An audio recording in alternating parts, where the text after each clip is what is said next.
मंडळी नमस्कार.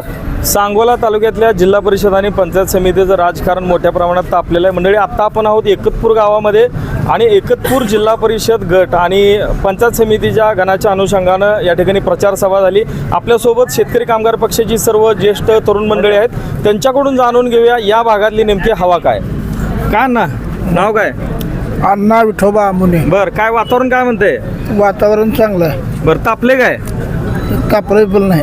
तापलं बिपलं काय नाही. मागच्या वेळेस पराभव झाला होता इथे एकतपूर गटात. हो झाला होता. बरं, मग का आता यावेळेस काय? मागच्या वेळी गावचा उमेदवार होता, विरोध बाजून होता, बरं गावचा उमेदवार होता. गावचा होता त्यामुळे जरा थोडासा पराभवाचा सामना झाला. पण आरोप मोठ्या प्रमाणात होतो शेतकरी कामगार शेपूट कापलेला पक्ष म्हणते. ते काय भावना आहे तुमची? आता काय बी कोणी आरोप करायला म्हणल्यावर त्याला काय तोंडाला हात लावायचा का? बरं, पण मग आता त्याला उत्तर कसं द्यायचं तुम्ही? उत्तर आता मतदानात मिळतं. मतदानात द्यायचं. ओके, काय नाव ना? मच्छिंद्र बेरे. पुढं बघा.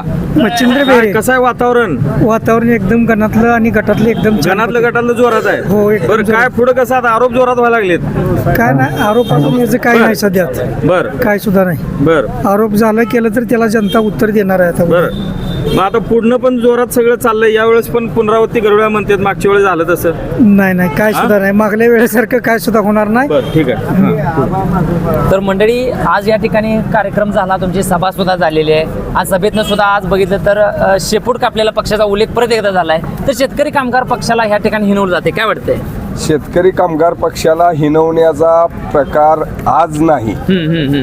आदरणीय स्वर्गीय गणपतरावजी देशमुख साहेबांपासून हा टीकात्मक टीकेशिवाय बापूंना दुसरं काय येतं किंवा त्यांच्या पण बापूंना कार्यकर्त्यांना काय? शेकाप ह्या एकतपुरातनं संपवायचं वाटतंय का? शेतकरी कामगार पक्ष कधीच संपत नसतो. सांगोला तालुक्यातला शेतकरी कारण कामगार पाठिंबाच्या वेळेस मग तुमचा उमेदवार पाडला होता 2017ला. किती पण पाडू द्या, काय पडला म्हणून आता त्या गाडीची अवस्था जवळ्यामध्ये अतिशय बिकट झालेली आहे. उगं खोटं नाटक करून डांबण ही देऊन काय रस्ते करून होत नसते. मग ह्या भागात तसं काय झालंय का? या भागात अजिबात झालेलं नाही. आता डांब वगैरे रवलीत का मोकळी? डांब रवल्यात आहे ना, तारा नाही त्या डीपी नाही काय नाही. नाही. तुम्हाला काय वाटतंय? दीपक आबा आणि बाबासाहेब देशमुख या विकास आघाडीचा उमेदवार निवडून येणार. पण 2017ला तुमचा उमेदवार पाडला होता पूर्ण. 2017 होतं ते, आता हे 2026 आहे. पण शेतकरी कामगार पक्षाला बघितलं तर बापू जे आहेत प्रत्येक वेळेस डावलण्याचा प्रयत्न करतायत. शेतकरी कामगार जो पक्ष आहे या सांगोल्यात खरं तर बाहेर पाठवण्याची भाषा करतायत. शेतकरी कामगार पक्षाची ही 60 वर्षाची परंपरा आहे. काय परंपरा आहे? विकास कामाची परंपरा आहे. नाही, पण विकासाचं राजकारण सांगोल्यात सुरू वाटतंय का तुम्हाला? हो 100% सुरू आहे. कशावर आहे? अहो आमची सूतगिरणी आज कितीतरी संकट आली तर चालू आहे. यांचं विरोधकच काय चालू आहे मला सांगा की. एखादा दूध संघ चालू आहे का? काय चालू आहे मग त्यांचं? शेतकरी कामगार पक्षात चालू आहे का? 100%. काय चालू आहे? अहो मोठ्या मोठ्या शाळा आहेत आमच्या, त्यानंतर सूतगिरणी आमची चालू आहे. त्यानंतर कृषी उत्पन्न बाजार समिती आहे, मार्केट कमिटी आहे. नाकारण कसं चालणार शेतकरी कामगार पक्षाला? तुम्हाला थांबवतो थोडंसं. गबाळ पिनूरला पार्सल पाठवा म्हणतात. काय भावना आहे सांगा? हो अशी पार्सल पाठवणारी लय जण आली आणि लय जण उडत गेले. हे माळशिरस तालुक्यात सुद्धा हा प्रकार तुम्हाला नेहमी ऐकायला मिळाला असेल की पार्सल तिकडे पाठवायचंय. बरं. ऊसतोड कामगाराचा पाठवायचं म्हणून माळशिरस तालुक्यात तुम्ही ऐकलं असेल. बरं. हा मग एकदा आमदार केला त्याचं पार्सल तिकडे बेडला पाठवलं, एकदा खासदारकीला पाठवलं. बरं. आता त्या बाजारात सुद्धा पंचायत समितीला सुद्धा गबाळ गोंधळाची ताकद त्यानं ठेवावं लागतं. लाल फडकं जुनं झालंय म्हणते ते. लाल फडकं जुनं होत नसते, लाल फडकं कायम फडकतच राहत असते. ह्या महाराष्ट्रातल्या 55 वर्ष लाल फडकेनं विधिमंडळामध्ये राज्य केलंय हे सध्याच्या माजी आमदारांना विसरू नये. 55 वर्ष म्हणते बरं त्याला किती वर्ष म्हणते? 55 वर्ष. बरं आणि देशामध्ये असा विक्रम प्रसार माध्यमांनी तुमच्या माध्यमातून तुम्ही मांडला बरं की 11 वेळा आमदार. बरं. असा भारतानंतरचा किंवा दुसरा जगामध्ये देश नाही बरं. की जिथं 11 वेळा आमदार झालेला माणूस आहे. पिढ्यानं पिढ्या मतदान केलंय. 3-3, 4-4 पिढ्या मतदान केलेले लोक आहेत आबासाहेबांना.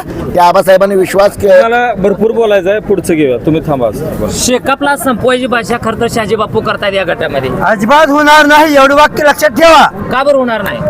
शेकापचं कार्य चांगलं आहे. बरं, पण आता जिथे उल्लेख झाला की शेकापचं जे लाल फडका आहे ते जुनं झालंय. शेकाप 100% जुनं होणार नाही, नवीनच राहणार. कसं राहणार? बरं का, शेकापचे कार्यकर्ते चांगले आहेत. पण आता ह्या वेळेला बघितलं तर 2017ला शेकाप पाकिटनं संपवलं होतं तुमचा. संपणारच नाही, लक्षात ठेवा पण तुम्ही. पाडलं होतं तुम्हाला इथं. होय पडली ती होत असते. काय होतं तसं? बरं का, नवजुनी होत असत. हा. पण 100% शेकाप 100% राहणार. पण आता ह्या वेळेला सुद्धा खरं तर एकतपूर गटामध्ये शहाजी बापू म्हणतात की माझाच दावा आहे आणि मीच उमेदवार निवडून आणणार आहे. ते असं होत नसतं. पण शेकापला सुद्धा ह्या वेळेला खरं तर गावातीत काढण्याची भाषा खरं कार्यकर्ते करताना बघायला मिळत अहो 100% लक्षात ठेवा तुम्ही. शेकाप पक्षी कधी सुद्धा हटणार नाही. हटणार नाही. हा. शेकाप शेकाप संपवायची भाषा कुठल्या बेसवर करणार नाही नाही? नाही आई होणार नाही अहो, काय म्हणा तुम्ही हा. काय पण म्हणा होणार नाही अहो म्हणून पण पाठिंबाच्या वेळेस तुमचा उमेदवार पाडला ना तुम्ही म्हणून काय करायचं? अहो असं असतं असं होत हा. असतं जो पडत असतं उठत असतं बरं का बरं. असं चेकअप कधी सुद्धा हटणार नाही माग मग आता ह्या वेळेला हटेल का ह्या वेळेला? नाही 100% हटणार नाही का बरं हटणार नाही? हा बरं का पण बापूने तर पैशाचा जर वापर केला तर अहो पैसे ही काय कसं असतंय पैसे तुम्ही आणि आम्हाला देत असताय तुम्ही देत असता तुम्ही बरं का तुम्ही अजिबात लक्षात ठेवू नका सकाळ पक्ष कधी सुद्धा नटणार नाही पण पैसे दिल्यानंतर नाही नटणार नाही पैसे खिशात घालाल मग 2017ला का नाही पाडला नाही, तुमचा? नाही बरं का 100% खिशात घातलेत पैसे लोकांनी घातले. हा मग आता ह्या वेळेला सुद्धा बापून पैसे घेऊन खिशात घालून शेकाप संपवतील काय? नाही नाही होत नसतं का? होत नसतं कधी सुद्धा का बरं होत नाही? सकाळ पक्षाची माणसं चांगली आहेत कशी चांगली? 100%. मग 2017ला का पडला तुमचा अहो उमेदवार? का होत असतंय बसत असतं उठत असतं हा पण बसत असतं उठत असतं तुम्ही म्हणता की कार्यकर्ते हा. चांगले आहेत. मग का पडलं? अहो कुठेतरी नडत असतं काय नडलं? कुठेतरी नडत असतंय काय नडलं होतं? हा बरं का राजे बापू बघितलं तर तुम्हाला इतक्या खालच्या पातळीला बोलतात की शेकाप कर तर मला पेनूरला गबाळ भरून पाठवायचा पक्ष म्हणतोय. टेम्पो बोलवा ना त्यांना बर हा टेम्पो भरून पाठवायचा. हा उमेदवारांच्या उमेदवारी देत असताना पैसे घेतले जातात, 25 लाखाची मागणी केली असा उल्लेख झाला. बोला. अहो साहेब, तुम्ही पत्रकारितेच्या माध्यमातून गल्लीपासून दिल्लीपर्यंत आज राजकारण बघत आलाय. राजकारण बदलत असते. आता जर सभेमध्ये तुम्ही ऐकलं असेल तर आमचा सामान्य कुटुंबातला कार्यकर्ता आहे, रिपब्लिकन पार्टी ऑफ इंडियाचा पदाधिकारी आहे खंडू सातपुते. त्यांनी सांगितलं की आमच्याकडे तुम्हाला उमेदवारी मागायची असेल तर 25 लाख रुपयाची मागणी केली जाते. ह्या गोष्टी तुम्ही कुठेतरी विचारात घ्या. जिल्हा परिषदेचे इलेक्शन आहे, पंचायत समितीचे इलेक्शन आहे, आमदारकीचे इलेक्शन नाहीये. आता आमदारकीच्या इलेक्शनचा रेट जर तुम्ही पंचायत समितीच्या यायला लावायला लागला असेल तर सर्वसामान्य उमेदवारांनी ते पैसा आणायचा कुठून? म्हणजे पैशाची मागणी केल्यानंतर तुम्ही त्यांच्याकडे जागा मागायला जाणार नाही. आमच्या RPI पक्षाला एक जागा द्या म्हणून तुम्ही मागणी करणार नाही. हा विषय त्यांनी तिथंच संपवलाय पैशाची मागणी करून. हे अर्थ तुम्ही लक्षात घ्या. आज जर तुम्ही एखाद्या कुटुंबातनं उभा राहायचंय, मला एखाद्या मतदारसंघातनं उभा राहायचंय, एखाद्या गटातनं उभा राहायचंय आणि जर मला संपवायचं असलं तर पहिल्यांदा तुम्ही माझी आर्थिक नाडी दाबणार आहे. 25 लाख दिलं तर आम्ही तुला तिकीट देतो. ही मागणी काय वर्ण आली या पक्षातनं? वर्ण मुख्यमंत्र्यांनी उपमुख्यमंत्र्यांनी मागणी केलेली नाही. उमेदवाराचं 25 लाख घ्या, 50 लाख घ्या, हे दर तुम्ही ठरवलाय आणि तुम्हाला 25 लाख मागितल्यानंतर ऑटोमॅटिक तुमची उमेदवारी तिथं रद्द होणार आहे. दादा, आता इथं नगर परिषदेच्या निवडणुकीत एक उल्लेख झाला होता इथून की कपाळाला माती लागू दिली नाही बापूच्या, पण आता त्यांच्याकडनं येते की तुम्हाला माती नाही मातीत लोळू म्हणतात शेकापला. इथं काय भावना आहेत? बोला, थोडक्यात बोला. कोण सुद्धा लोळू शकत नाही. बर 65 वर्ष राज्य केले आहे सांगोला तालुक्यात. बर कोण लोळू शकत नाही काय तुम्ही लोळा काय त्यांना? लोळणार आहे. बर एकतपूरच्या मातीत काढणार. हो हो बर एकत्मूरच्या मातीत काढणार. बर बापूच्या राजकारणाबद्दल बोला, चांगल्या शब्दात बोला. बापू या राजकारणात बापूला काय बोलायचं? बापूला काय आदरस्थान आहेत, ज्येष्ठ आहेत. अण्णा जरा पुढे या, तुम्ही ज्येष्ठ मंडळी आहेत. सध्याचं जे राजकारण चाललंय सांगोला तालुक्यामध्ये, भूल तापा द्यायच्या, थापा मारायच्या, वाळूचे तस्कर तयार करायचे, दारू धंदेवाले. बोला, चांगल्या शब्दात बोला. आता शेका पक्षानं दसला कधीही धंदा केलेला नाही. बर हा 65 वर्षे राजकारण केलं तालुक्यात. बर हा सगळ्या जाती धर्माला धरून, बर गोरगरिबाला धरून बर जे काय विकास असेल ते विकासासाठी रात्रंदिवस त्यांनी झटून तालुक्याचा विकास केला. बर पण असलं 2 नंबर धंदा, वाळू तस्करी ही असल्या पण आता बनवली. तिकडून वाळू तस्करांना उमेदवारी दिलेली आहे, त्याबद्दल भावना सांगा तुमच्या. आता त्यांच्या मनात काम आहे. बर त्यांनी कोणाला द्यायचे? पैसेवाला पाहिजे तर त्यांना बर पैसे वाटायला पैसेवाली पाहिजे ती. बरं. त्यामुळे ती पैसेवालीच धरते ती. वाळू तस्करांना निवडून देतील असं वाटतंय का तुम्हाला? मग वाळू तस्कर ही पैसे मिळवणारीच आहे ती 2 नंबर मधनं. बर आणि 2 नंबर वालीच माणसं ती धरते ती. बर ओके. दादा काय नाव तुमचं? राजेंद्र. काय एकतपुरात काय हवा काय म्हणते?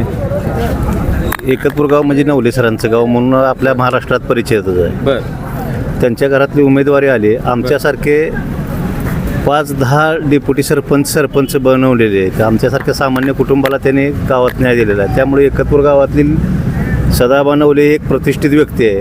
त्या माणसाने कधी खुर्चीचा मोह धरला नाही. बर ज्या घरात राजकारण नाही त्या घरात नेऊन राजकारणाचा सरपंच पदापर्यंत न्याला मला त्याने. आणि ते पण अजून 5-10 मतावर ग्रामपंचायत असते. बरं मध्ये एका सभेत इथं आरोप झाला या गटात झालेला आहे की शिक्षण सम्राट आहे, पैसा भरपूर आहे, पैसा फेकून निवडणुका जिंकल्या जातील. काय भावना आहे? स्वतः त्यांनी कधी निवडणूक लढवलीच नव्हती ना, त्यामुळे पैसा फेकायचा काही विषयच नव्हता. बरं. आणि ज्या ग्रामपंचायत ज्या वेळेला इथल्या झाल्या बर त्यावेळेला असे झाले, त्यांचं कामच बोललेलं आहे. आणि त्यामुळं या गावातील तरुणांनी घेतलेली निवडणूक हातात आहे. बर हे नवले कुटुंबाचं नाव जरी असलं तर या गावातला तरुण हा सुशिक्षित तरुण आहे. ओके, ठीक आहे. पाठीमागच्या वेळेस बघितलं तर 2017ला शहाजी बापूचा उमेदवारीतनं निवडून आलता. शेकाप संपवायची भाषा एकत्र गटामध्ये केली जाते, काय वाटतंय? जोपर्यंत चंद्र सूर्य आहे तोपर्यंत शेतकरी कामगार पक्षाचा लाल बावटा हा फडकतच राहणार आहे. फडकत राहील. हो. पण बापूंनी बघितलं तर शेपूट कापलेला पक्ष म्हणून खरं तर अहो, जी ज्याला लाल फडका ही पेनूरला पाठवा अशी पद्धती शहाजी भाषेत आहे. बापूला आयुष्यामध्ये टीका करण्याशिवाय दुसरं काही जमलेलं नाही. रस्ता सेंट्रल गव्हर्नमेंटने केला तर तो माझ्याच नावावर असा टिपणारा गडी आहे, त्याच्या खोटं बोलण्याला मर्यादा नाही. मग मागच्या वेळेला जो उमेदवार निवडून आलता त्यानं ह्या भागाचा काय विकास केलाय का? भागाचा विकास करण्याचा विषय शिल्लक राहणं तोंड बी दाखवलं नाही. कोणी दाखवलं नाही. त्या उमेदवारानं तोंड दाखवलं पण नाही. सांगोला तालुक्यामध्ये तेच आज तोंड चौकट फिरत असताना सांगतंय की मी विकास केला. अहो, विकास कागदावरचा विकास बर. आहे, प्रत्यक्षातला विकास त्याला स्वतः जमलाच कागदावरचा नाही आहे का स्वतःचा आयुष्यामध्ये. विकास आहे? स्वतःचा विकास चांगल्या पद्धतीने केला केलाय का? कुटीचा बंगला बांधला, सगळं चांगलं केलं. बर बर बर. मग आता या वेळेला शेतकरी कामगार पक्षाची जी काही पक्का आहेत ती उकडण्याची भाषा कार्यकर्ते करतात बघा. कदापि शक्य नाही. शेतकरी कामगार पक्षाचा जे लाल बावटा आहे ते कामगारांचं प्रतीक आहे आणि जो माणूस कामगारांवर अशा पद्धतीचा अवहेलना करेल त्याला कामगार त्याची जागा दाखवल्याशिवाय सोडणार नाही. मग आता या वेळेला जो शहाजी बापांचा उमेदवार आहे त्याचं डिपॉझिट जप्त होईल वाटतंय तुम्हाला या वेळेला? 100% डिपॉझिट जप्त करण्याचा प्रयत्न करू. कसं शेतकरी कामगार पक्ष कार्यकर्ते करतील? शेतकरी कामगार पक्षाचा कार्यकर्ता हा हाडाचा कार्यकर्ता आहे बर. आणि कुठल्याही प्रकारची अपेक्षा न करणारा कार्यकर्ता आहे आणि कुठल्याही परिस्थिती आपल्या पक्षाच्या ध्येय धोरणापासून आणि विचारापासून बाजूला करणार नाही. 2017ला ध्येय धोरण शेतकरी कामगार पक्षाने सोडली होती का? शेतकरी कामगार पक्षाला जो उमेदवार मिळाला होता 2017 मध्ये जिल्हा परिषदेला तो चुकीचा उमेदवार होता आणि त्या एका उमेदवारामुळं शेतकरी कामगार पक्षाला इथं अपयश आलेलं आहे. दुसरं काही नाही. मग बापू एवढ्या स्ट्रॉंग पद्धतीने सांगतोय की एकतपूर हा माझाच आहे. त्याला आयुष्यामध्ये 40,000 मतांन पडला तरी म्हणायची सवय होती, काय म्हणायची सवय त्यामुळे माझाच येतोय म्हणायची सवय. बरं. 40,000 पडला ना त्यावेळी म्हणत होता माझा गुलाल आहे. मग आता आता त्यांचा शहाजी उमेदवार सुद्धा पुढे चांगल्या पद्धतीने तयारी करताना दिसतोय, काय वाटतंय मग त्याच्याबाबत? कदापि शक्य नाही. शहाजी बापूला आयुष्यामध्ये उमेदवाराला डबऱ्यात घालण्याशिवाय कधी मग त्या उमेदवाराला डबऱ्यात घालणार बापू? हा, 100%. म्हणजे पैसे खर्च करायला लावून सगळी यंत्रणा लावून डबऱ्यात घालणार? 100% डबऱ्यात घालणार. आणि बापू बापू डबऱ्यावर बसणार. डबऱ्याच्या वर. बर. दादा, काय नाव तुमचं? माझं संतोष ओवाळ नाव बरं, आता आहे. इथं आरपीआयनं पाठिंबा दिला आहे ना, एवढा का उशीर केला तुम्ही? आरपीआयन पाठिंबा देण्याचं म्हणजे आरपीआयन रामदास आठवले गटानं भाजप सोबत आणि शिवसेनेसोबत युती असल्यामुळं त्यांचं काय ध्येय धोरण आहे, काय रणनीती आहे त्याची आम्ही वाट बघत होतो. परंतु त्यांनी आमच्या नगरपालिकेत नगर परिषदेत सुद्धा अवहेलना केली आणि त्यामुळं आमचा दलित समाजाला वापरून फेकून द्यायची ही पद्धत शहाजीबापू पाटील आणि त्यांच्या चांडाळ चौकटीची पद्धतच आहे ना. मी स्वतः दलित समाजाचा कार्यकर्ता आहे. वापर करून सोडून दिले असं वाटतं? वापर करून 100% सोडून दिले. रडून पाया पडून ज्या गाड्यांसाठी आम्ही प्रचार केला, मतदान केलं, त्या माणसाने अक्षरशः वापर करून फेकून दिलं. हो, तोच गॉडफादरनं गंडवलंय आम्हाला, स्वतःला मला गंडवलेला आहे, गंडवलंय. वाकिदी गडी शेतकरी कामगार पक्षाचा फुटलायच घे, त्यानंच गंडवलंय. दलित समाजाची फार मोठी फळी वाकी गावामध्ये महाराष्ट्राला आदर्श देणारी पोरं होती. त्या पोरांना चिंधी चोरी करण्याचं शिकवलं. पण आमची पोरं वेळ गेल्यानंतर शहाणी झालेत. आम्ही शेतकरी कामगार पक्षाच्या पाठीमाग जाणार. एकही रुपया न घेता आम्ही काम करायचं ठरवलं. उभा केले ना, वाळू धंदे वगैरे सगळं व्यवस्थित आमच्या पोरांना काय वाळू धंदे शिकवणार आहे ती शिकवलेल्या त्या माणसांबद्दल आम्ही बोलत नाही. त्यांनी किती पण चिंध्या चोऱ्या करायला शिकवू द्या. वाटोळ होत असतं त्या कार्यकर्त्यांचं. आमच्या कार्यकर्त्यांचं वाटोळ करण्याचं ज्या कार्यकर्त्यांनी केलेलं आहे तो शेकापमधनं गडी डागी गेलेला आहे, त्याला ढकलून घालवलेला आहे आणि त्याचं आता त्याला कुणाच्या तुम्ही लावलेला आहे सर, कुणाच्या खांद्यावर कुणाचा हात, अशा अवस्था त्याची झालेली आहे. त्याला कळलं आता बरं. निखिल, आपण इथं बघितलं एकतपूर गटामधलं वातावरण शेतकरी कामगार पक्षाच्या दृष्टीने खूप चांगलं दिसतंय. लोकांच्या भावना भावना बघितल्यानंतर काय वाटतंय तुम्हाला? 2017ला जो शाजी बापूंनी उमेदवार या ठिकाणी निवडून दिला बरं. त्या व्यक्तीचं खरं तर आपण लोकांच्याच प्रतिक्रिया घेतलेल्या आहेत. बरं. त्या व्यक्तीनं या भागाचा विकास न करण्याऐवजी स्वतःचा विकास केला बरं. आणि ह्या भागाचा भकास परिस्थिती करून या ठिकाणी तो उमेदवारानं पळ काढलेला आहे. ही परिस्थिती एक पेनूरचं गबाळ पार्सल पाठवायच्या प्रतिक्रिया आलेल्या आहेत, त्याच्याबद्दल काय अनालिसिस काय? आता पेनूरचं जे पार्सल बाहेर पाठवण्याची भाषा करतायत हा. तर ते स्वर्गीय गणपताबांनी गेली 60 वर्ष जे काही विचार आहे यांच्या पुरोगामी बरोबर बसून केलेले विचार, आहेत. तो हो. पुरोगामी विचार जो आहे या जमिनीमध्ये पूर्ण असा रोवून ठेवलाय की पुढचे 60 वर्ष जरी कोणी हलवण्याची भाषा केली तर तो हलवणार नाही. अशा पद्धतीची स्वर्गीय गणपताबांचे विचार, तो पुरोगामी विचार या ठिकाणी जपण्याचं काम ह्यात शेतकरी कामगार पक्षाचे जे कार्यकर्ते संबंध तालुक्यामध्ये करताना आपल्याला बघायला मिळत आहेत. ओके, तर मंडळी आपण बघितलं या ग्राउंड रिपोर्टमध्ये एकतपूर गट आणि या गणातले सगळे जे कार्यकर्ते होते त्यांच्या भावना फार तीव्र आहेत आणि ह्या तीव्र भावना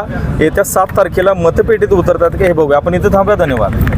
आपण सांगोला पॉलिटिक्स हे यूट्यूब चॅनल जर पहिल्यांदा पाहत असाल तर नक्की सबस्क्राईब करा आणि तालुक्यातील प्रत्येक बातम्या, ताज्या घडामोडी काही क्षणात जाणून घ्या.